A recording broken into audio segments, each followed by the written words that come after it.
Bickley and Marotta. Bickley and Marotta Mornings. Arizona Sports. The local sports leader. Bickley Blast. Without pestering or provocation, Kyler Murray provided his own timetable for a return to football on Wednesday. Soon, he posted on social media, and then he posted a promise I didn't expect to hear. "I won't let us down," he wrote. And just like that, the tone of football season has changed, in my opinion. With one TikTok video, Murray has placed expectations on his return from knee surgery and soon implies week 5 or soon thereafter. It means he isn't looking to stall or buy time. It means the Cardinals aren't conspiring to keep him away from the football field. And it means that Murray has voluntarily raised the bar. And if this injury lingers into November, Murray will have created a sense of disappointment he did not need to create. Now, the other part.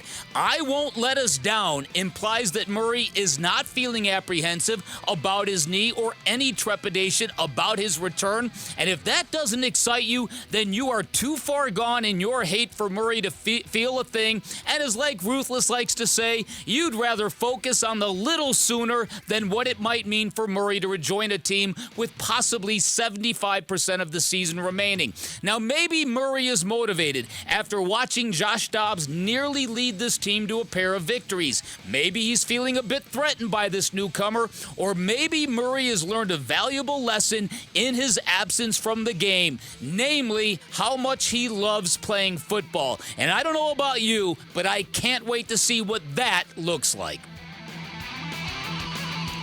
All right, today's Bickley Blast brought to you by my great friends at Chapman BMW, who make luxury attainable. Go find them online at chapmanbmw.com. Yeah, I wouldn't want to go out there and hurt the team or hurt myself. The advice that I've gotten from a lot of people around me, is obviously to go when you're ready. Don't listen to outside noise. Don't feel pressured to come back because of this situation or that situation. Whenever you're ready, you'll know you're ready. And I think that's what, obviously, like I said, I haven't dealt with this, but when that time comes, I feel like I'll know. That was Kyler Murray of the Cardinals back on July 29th, so almost 2 full months ago, on the concept of not rushing back before you're ready, not jeopardizing anything moving forward. Now, the TikTok video that was put out yesterday by Kyler Murray really kind of it paints things or presents things in a different light for his return. For him to say soon as the last word, for him to say, "I won't let us down." Another thing that stood out to me, too, was I've never missed the game as much as I miss it now. Oh, yeah. And that is very telling because, again, this is the first time that football has really been taken away from Kyler Murray due to injury. Mm-hmm. And it's hard it can rekindle your feelings of love and urgency to get back on the field. Yeah. So, and you brought up something else that's very poignant in the Blast, Bick, as you often do. Thank you, and you know that. Thank you, Vinny. The great majority of the time. Yes. There is a big group of people that, in your terminology, are so far gone in their hatred of Kyler Murray that they can't see things objectively. No. Which I don't necessarily...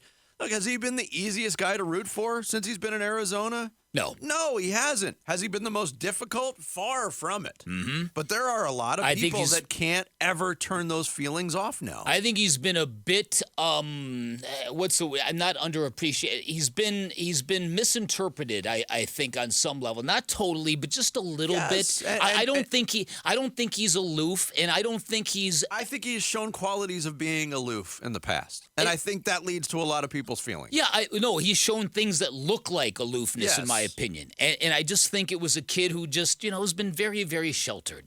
And he really hasn't had to be what an NFL quarterback has to be. And hopefully he's putting it all together. I'm not giving up. Clearly, I'm not giving up on him yet. But I will get 5 emails, and I can probably tell you who they're from. Of people. 5 members of the too far gone in their hatred of Kyler Murray club? Of the Little Sooner Club, right? But it's to me, that's the whole thing, Vinny, because the narrative about him has always been he doesn't care about football. He's a baseball player. He's doing this for the money. He doesn't care about this. It sounds like he cares about this. And again, I think that everything I thought I think I know about Kyler Murray, weight room workout warrior, can he ever feel comfortable on an NFL playing field? He doesn't sound full of trepidation to me. He sounds like a guy who's got some stuff he wants to prove and put on a football field when he gets back. I don't know why you'd say that otherwise. You know what I mean? You don't have to say what he said.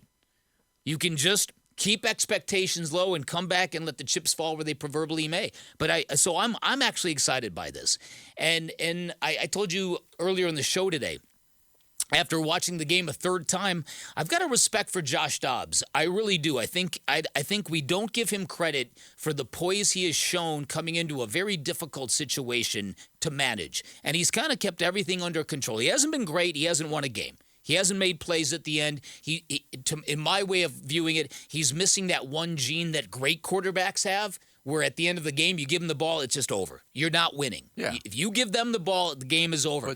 But no one's expecting Josh Dobbs to be great. That gene separates the great from the everybody else. That's right. Josh Dobbs is trying to graduate from the everybody else That's club. right. So I think that in watching these two games, in some, they're very close to being either a 500 team or an unbeaten team, and you are what you are in football. I'm not trying to play the what-if game here, but I'm just saying that if Kyler Murray comes back and is really good in this offense, and now you've got Kyler Murray and Josh Dobbs as quarterbacks going forward, I'm happy about that. Yeah. I don't want to be crass in asking this. Oh. Should I get my finger on the dump button?